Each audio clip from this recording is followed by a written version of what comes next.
Mister Singh productions ਤੇ ਗੁਰਬਾਣੀ ਕੀਰਤਨ ਢਾਡੀ ਵਾਰਾ ਕਥਾ ਕਵਿਸ਼ਰੀ ਵਾਰਾ ਲਾਈਵ ਕੀਰਤਨ ਦੇਖਣ ਲਈ ਹੁਣੇ ਸਬਸਕ੍ਰਾਈਬ ਕਰੋ ਅਤੇ ਬੈਲ ਦੀ ਘੰਟੀ ਵਜਾਉਣਾ ਨਾ ਭੁੱਲਣਾ।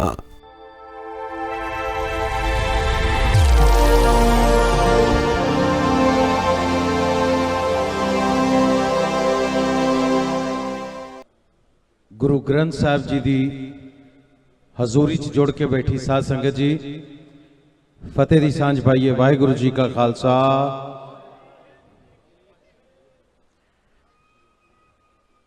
साहिब सच्चे पातशाह जुगो जुगो अटल गुरु ग्रंथ साहब जी सिर्फ एक धर्म का नाम नहीं है, एक ग्रंथ का नाम नहीं है, मार्गदर्शक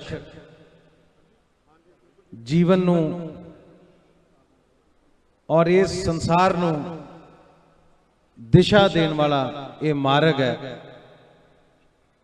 जिहड़ा असीं कहने कि सच्चे मार्ग चलदे आ उस्तत करे जहान। वो सच्चा मार्ग लभना कित्थों है, उस्तत किवें खटनी है, किवें पता लगेगा वो सच्चा मार्ग कित्थे है। सिर्फ सुन लैन नाल नहीं पता हुंदा कि कोई रस्ता कलकत्ते वाल नूं जांदा है, पता होना चाहिए वो रस्ता किहड़ा जिहड़ा कलकत्ते वाल नूं जांदा है। सुन के नहीं पता लगता। ये वो मार्ग है जुगो जुग अटल साहिब सच्चे पातशाह गुरु ग्रंथ साहब, ये मार्ग है जिहड़ा उस पासे वाल नूं जांदा है। अकाल पुरख दी जग दी जोत तुहानूं दिखाउंदा है, ये वो मार्ग है। पर इस मार्ग दा जे पता भी लग गया, इस मार्ग बारे तुहानूं जानकारी कौन देगा, दसेगा कौन? ਉਹਦੇ ਲਈ ਸਾਹਿਬ सच्चे पातशाह ने परमात्मा ने अकाल पुरख ने विरले ही बंदे इस धरती के उत्ते भेजे है। पहलों उन्होंने अपना संपूर्ण ज्ञान होना चाहिए, जिहड़ा ज्ञान उन्होंने तुहानूं देना है। और वो विरलियां पुरखां दे विचों विरलियां शख्सियतां दे विचों वो एक अदुੱਤੀ शख्सियत सन साडे आदरयोग भाई साहब भाई निर्मल सिंह जी खालसा, जिन्हां ने गुरु दा मार्ग वंडिया संगत दे विच। सियाणी उम्र तो लैके बच्चियां तक नूं अपनी आवाज़ दे नाल मंत्र मुग्ध करके साहिब सच्चे पातशाह दे नाल जोड़िया। ये कोई आसान काम नहीं हुंदा, क्योंकि ये सब तो औखा मार्ग है। अजकल असीं इन्ने होर भौतिक पदार्थां दे विच मशगूल हाँ, इन्ने ज्यादा असीं रुझे हाँ अपनियां अन्नियां दौड़ां दे विच, मिर्ग तृष्णा दे विच भटके हुए लोग हाँ असीं सारे। उन्हां नूं आत्मक तौर ते गुरु महाराज दे नाल जोड़ना कोई आसान काम नहीं। ये उन्हां दी आवाज़ दी कशिश सी, उन्हां दी कला दा, उन्हां दे हुनर दा अपना एक प्रतख प्रमाण सी कि वो अज पूरे संसार दे विच भाई निर्मल सिंह जी खालसा जी नूं उन्हां दी शख्सियत करके, उन्हां दी कला करके, उन्हां दे गायन करके जानिया जांदा। और पूरा संसार जिहड़ा भी इस गायकी नूं समझदा है वो उन्हां दा अज भी कायल है। और इस भैड़े समय ने, इस अजीबो गरीब वरतारे ने जो समा सानू पिछले साल इत्थे दिखाया सी, वो कदे भी लोकां नूं भुलना नहीं कि उस अकाल पुरख दी एक साजी नवाजी रूह जिन्हें हमेशा रूहां तक सुकून ही दिता होवे। जदों जो पिछले, मैं दोहराना नहीं चाहता, जो मंजर देखण नूं मिले सानू उदों सोशल मीडिया ते होर पासे, वो हमेशा ही साडे मनां दे विच एक चीज़ पैदा करते रहणगे। क्योंकि समय समय ते सब ने जाना हुंदा है, किसी ने नहीं इस धरती के उत्ते सदीवी रहना, पर कोई भी चीज़ है समय नाल चंगी लगती है। और किसी तरीके नाल जदों हुंदी समझ आउंदी है। भाई साहब दा चले जाना सच मन्निओ इदां लग्गिया सी जिद्दां कालजे नूं हत्थ पै गया होवे, तुहाडे अंदरों कोई चीज़ कढ के लै गया होवे। और किन्ने दिन संगतां नूं इस गल दा सबर ही नहीं आया, लोकां नूं लगा ही नहीं कि साडे नाल आह घटना वापर गई है कि भाई साहब भाई सरदार निर्मल सिंह जी खालसा अज साडे कोलों इदां विछोड़ा दे गए ने। अज तक संगत ये गल मन्नण नूं तैयार नहीं। सो ये सिर्फ ते सिर्फ उन्हां दा परिवारक घाटा नहीं है, क्योंकि जिथे साडे वीर मस्कीन सिंह भाई साहब अमितेश्वर सिंह, उन्हां दियां बाकी परिवारक हस्तियां सारियां, उन्हां दी बेटी, उन्हां दे धर्म पत्नी, उन्हां दा परिवारक घाटा तो है ही है, पर कौम नूं एडा वड्डा घाटा पिया सरदार निर्मल सिंह हुणां दे जाण नाल, क्योंकि वो अपने आप दे विच जिवें हुणे डॉक्टर सरदार गुरनाम सिंह जी बड़े सोहणे शब्दां च कह के गए ने कि वो एक गायक कलाकार नहीं सन कि शब्द गायन करते सन, वो शैली सी। ये शब्द नूं समझो, शैली ये बहुत वड्डा शब्द है।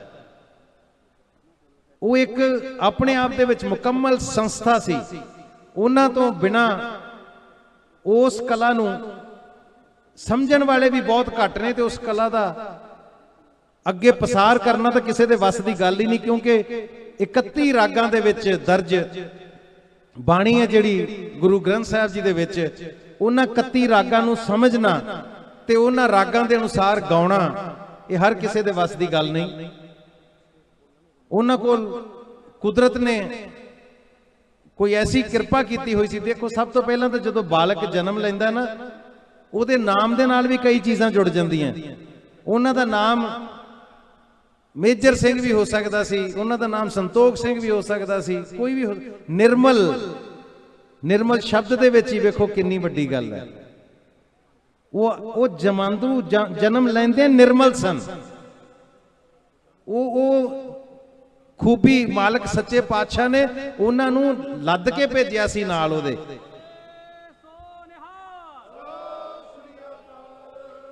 क्योंकि गुरबाणी का ही सानू उपदेश है ना कि साहिब हथ वडियाइयां जिस भावे तिस दे।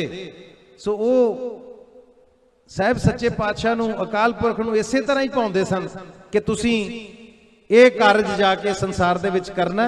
मैं पहलों बेनती कीती है कि ये अज राग किसी ने तय नहीं कीते किहड़े राग नूं किवें गाया जाएगा। बहुत अफसोस नाल कहना पैंदा कि बहुत सारे साडे कई ऐसे कीर्तनियां भी ने जिन्हां ने सिर्फ ते सिर्फ तर्जां ही गाइयां, फिल्मी तर्जां गा गा के। शब्द नूं जे असीं कोई गुरु ग्रंथ साहिब जी दे शब्द नूं इधर उधर कर दिंदे आ ना, ते संगत नूं बहुत अफसोस हुंदा है। संगत उस गल ते निराश हुंदी है, नाराज हुंदी है कि एक शब्द जिहड़ा सी वो गुरु ग्रंथ साहिब जी दा इधर उधर करके बोलता किसी ने। पर कितने अफसोस की गल है कि बड़े कीर्तनियां ने रागां दे राग इधर उधर करके बोलते, किसी ने नोटिस ही नहीं लिया। ये बहुत वड्डा है। भी मैं समझदा अपने आप च एक माड़ी गल है कि जदों गुरु साहब सानू राग मैंशन करके दे के गए ने, उस मेरे वर्गे बंदे दी औकात नहीं, मैनू पता नहीं लगता कि राग किहड़ा है, किवें गाया जांदा है। पर जिन्हां नू ज्ञान है, जिन्हां नू पता है, वो इस गल दे दर्द नू भी समझदे होणगे कि गुरु महाराज दे दसे हुए राग तो बाहर हो के अपनियां तर्जां गाउणियां, ये भी अपने आप दे विच बहुत मंदभागा। पर असीं शुक्रगुजार हो अकाल पुरख दे कि उन्होंने सानू समय समय ते इस तरह के हीरे भी दिते कौम नू कि जिन्हां ने गुरु साहब दे सिर्फ उपदेश नू ही नहीं, उन्हां दे आदेश नू भी समझिया, उन्हां दा आदेश पालन किया, आदेश दा पालन किया कि इस शब्द नू इसे बंदिश विच, इसे राग दे विच गाया जाएगा। और वो भाई निर्मल सिंह जी खालसा सानू अजीम खजाना दे के गया उस गायकी का। जिवें डॉक्टर साहब हुणे बोल रहे सी आसा दी वार, और मैं डॉक्टर साहब की इस गल नाल इन्ना सहमत हाँ कि मेरे फोन दे विच भी सिर्फ 2 ही रागी सिंघां दी आसा दी वार मेरे को हैगी है, मेरे स्टोर की हुई। पहलों भाई सुरजन सिंह जी दी, क्योंकि उन्हां दी भी बड़ी विंटेज वॉइस है। वो जो हारमोनीयम उन्हां दे नाल जो वजाउंदे सी, भाई सुरजन सिंह जी की आसा दी वार तो बाद कदे कोई उस सखीरे की आसा दी वार का गायन नहीं कर सकिया। जे उही आनंद तुहानू दोबारा कदे आया तो भाई साहब भाई निर्मल सिंह खालसा जी ने आसा दी वार च तुहानू उत्थे तक लैके गए ने जिथे महाराज ने आसा दी वार रचिया होएगा, जिथे रचना होएगी, रचना तक तुहानू लैके जांदी सी भाई साहब की आवाज़। और मैनू इस गल का हमेशा ही मलाल आउंदा जदों मैं शब्द सुनदा बाबा जी का, भाई साहब जी का बंबीहा अमृत वेले बोलिया, उदों एक कालजे नू खिच पैंदी है, धू पैंदी है कालजे नू कि बंबीहा अमृत वेले बोलिया, पर यह बंबीहा अज सदा लई खामोश हो गया। वो बंबीहे की आवाज़ हमेशा लई खामोश हो गई। सो कोई अनाउंसमेंट है भाई साहब? नाल नाल करते जाओ। बहुत हाँ जी, हाँ जी। सो मैं सिर्फ बेनती ये करना चाहता सी कि अज बड़ियां गवर्नमेंट दीयां गाइडलाइंस ने, लोग डरे भी होए ने, फिर भी संगत दूरों दूरों हुम हुमा के पहुंची है। मैं अपने आप नूं कल्ले नूं नहीं, मैं बेनती करना चाहुंदा कि अज मैं इत्थे आया तो मैं पूरी साडी फिल्म इंडस्ट्री नूं रिप्रजेंट करने वास्ते इत्थे आया, क्योंकि दस्सण वास्ते आया कि उन्हां दी साडे लोकां च, साडे कलाकारां दे विच बहुत उच्चा स्थान है। क्योंकि कलाकार नूं लोग सुनते ने, पर असल कलाकार हुंदा जिन्हों कलाकार भी बह के सुन, जदों मिन्नत करन कि सुनाओ कुछ। सो वो खूबी साहब सच्चे पातशाह ने बख्शी सी भाई निर्मल सिंह जी नूं। कलाकार उन्हां नूं वेख के खामोश हो जांदे सी, लोकां कोलों गाया नहीं सी जांदा, चुप करके सामने बह जांदे सी, मिन्नत करदे सी उन्हां दी कि भाई साहब तुसीं आ गए हो, बाकी सब कुछ बंद, हुण तुहाडे कोलों सुनना है। और मैनूं पता है मैं वक्त ज्यादा नहीं लेना, दो ही गल्लां करनियां कि भाई निर्मल सिंह खालसा जी नूं सिर्फ एक सिर्फ कीर्तनियां ना समझियो, वो बहुत वड्डे विद्वान सी। उन्हां दे यूट्यूब ते बच्चे वो वीडियो कढ के देखियो नौजवानों, जो विद्वता उन्हां दे कोल सी, जो ज्ञान उन्हां दे कोल तुहानूं देण वास्ते सी। उन्हां ने किताबां भी लिखियां, शायद बहुत घੱਟ लोकां नूं पता होना। उन्हां दियां लिखियां किताबां तक भी जाओ, एक एक शब्द दे विच तुहानूं जिंदगी दा एक एक मूल मंत्र समझ आएगा। उन्हां दी विद्वता नूं जरूर पढ़ियो, उन्हां दी विद्वता नूं जरूर जाणियो। दूसरी गल, तंग माहौल दे विच, तंगियां तुरशियां दे विच पल के वड्डे होना, शायद उन्नी तालीम भी हासिल ना कर सके हुण जिन्नी वो चाहुंदे होण, पर उन्हां दा तलफ़ुज़ सुणियो, तलफ़ुज़, अल्फाज, जिन्हों पंजाबी च असीं कहंदे आ, अंग्रेजी च कहंदे आ प्रोनंसिएशन। इन्नी सफाई, इन्नी जबान च शुद्धता, जदों जबान साफ हुंदी है ना, उदों तां इदां दे पाकीज़ा लफ्ज़ सही तरह सामने जांदे ने। सो उन्हां दी जबान दी शुद्धता भी सीखण दी कोशिश करियो, उन्हां दी विद्वता तो भी जरूर कुछ हासिल करियो, उन्हां दियां किताबां पढ़ियो, उन्हां नूं यूट्यूब ते देखियो, तुहानूं जिंदगी लई बहुत कुछ सीखण नूं मिलेगा। और मैं अज ये कहना चाहुंदा कि सारी संगत अज इत्थे सानूं जिहड़ी सुन रही है, जिन्हां ने कल नूं सानूं चैनलों ते भी देखना सुनना, क्योंकि सोशल मीडिया सारे कवर कर रहे ने, ये वो स्थान है जिथे भाई साहब जी 5 तत्तां च विलीन होए सी। और जो मैनूं दस रहे सन भाई साहब कि इत्थे रक्कड़ सी, भखड़े सी, बूझे उगे होए सी, ये थां उजाड़ सी। चले तो गए भाई साहब, पर मैं अज ये कहांगा कि चले नहीं गए, उन्होंने उजाड़ वसाता, ये वस गया। अज तो बाद